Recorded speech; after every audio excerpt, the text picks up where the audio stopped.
Assalamualaikum warahmatullahi wabarakatuh. Selamat pagi, salam sejahtera untuk kita semua. Mata kuliah psikologi industri untuk bab ke-11 atau 12 dan 12 ya.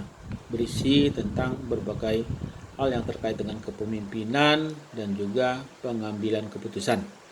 Yang pertama yang ingin saya bahas adalah tentang kepemimpinan.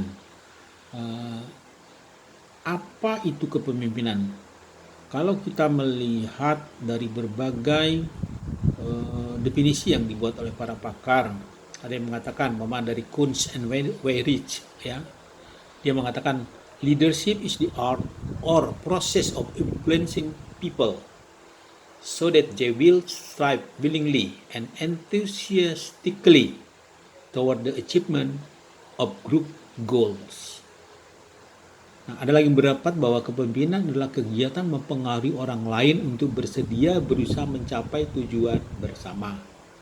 Nah, kemudian ada yang berpendapat juga kepemimpinan merupakan suatu proses dengan berbagai cara mempengaruhi orang atau sekelompok orang.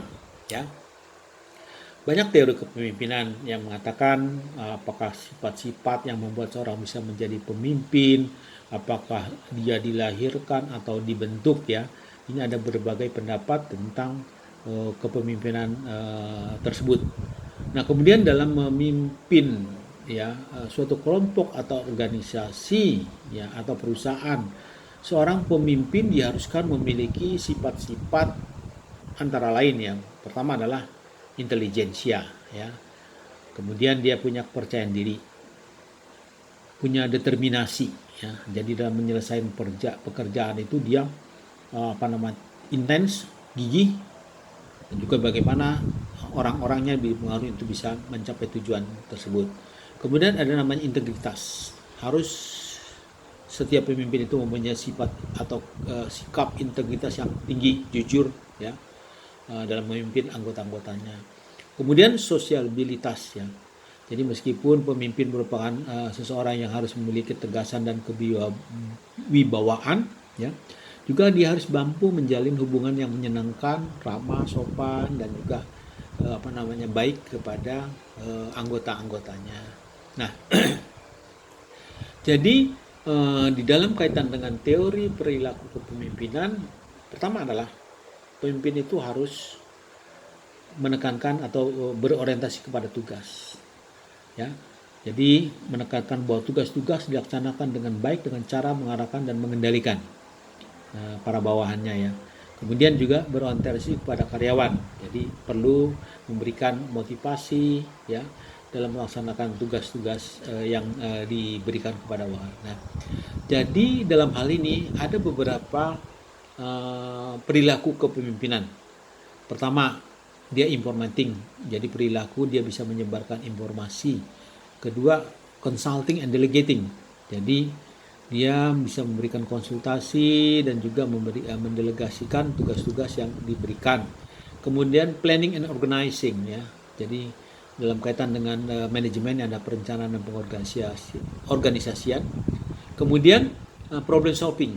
Dia selalu bisa melakukan upaya-upaya dalam kaitan dengan pemecahan masalah. Dia bisa mengidentifikasi masalah, menganalisis dan kemudian mengambil solusi.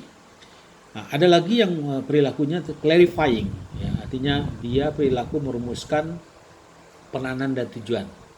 Kemudian ada monitoring. Ini di sini perilaku bagaimana pemimpin itu bisa memantau tindakan-tindakan yang dilakukan oleh anak buah ya. Kemudian juga motivating. Nah, ini yang juga penting ya. Bagaimana seorang pemimpin itu mampu mempengaruhi emosi bawahan ya, dan menggunakan nilai-nilai yang serta logika yang dalam kaitan untuk mendorong semangat kerja bawahan.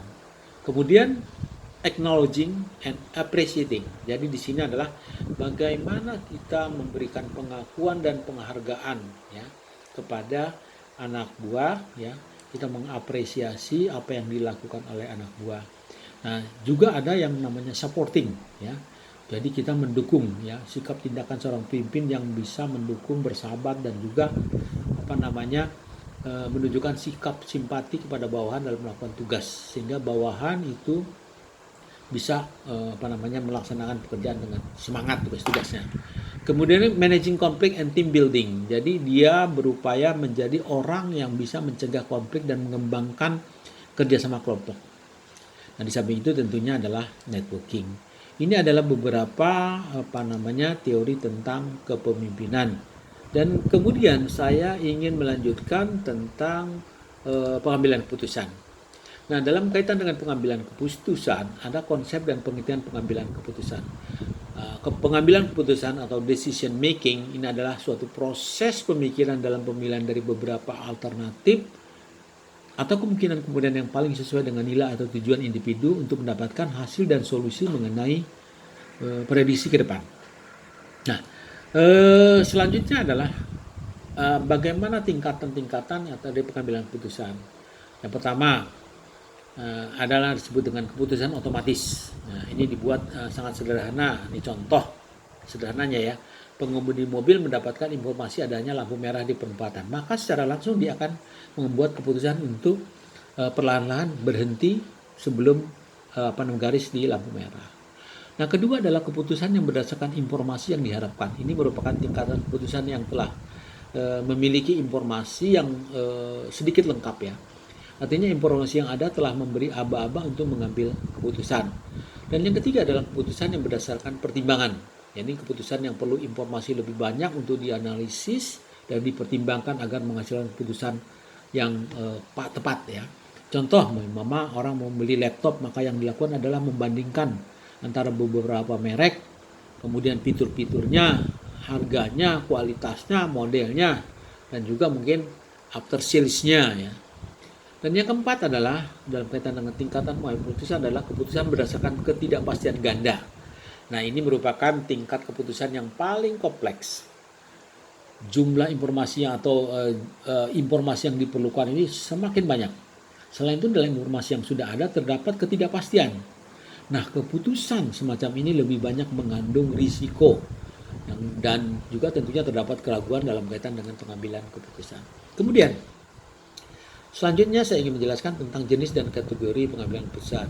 Keputusan itu biasanya terbagi menjadi dua jenis, keputusan pribadi, keputusan bersama. Nah, kemudian keputusan ini juga dilihat dari sudut informasi bisa menjadi empat bagian. Yang pertama adalah keputusan representasi, keputusan empiris, keputusan informasi, dan keputusan eksplorasi. Nah, tipe keputusan manajemen ada keputusan terprogram atau terstruktur, keputusan setengah terprogram atau setengah terstruktur, dan keputusan tidak terprogram atau tidak terstruktur. Nah, jadi di sini secara lengkap bisa dibaca di materi yang saya sampaikan. Demikian wabillahi taufiq wal hidayah. Wassalamualaikum warahmatullahi wabarakatuh.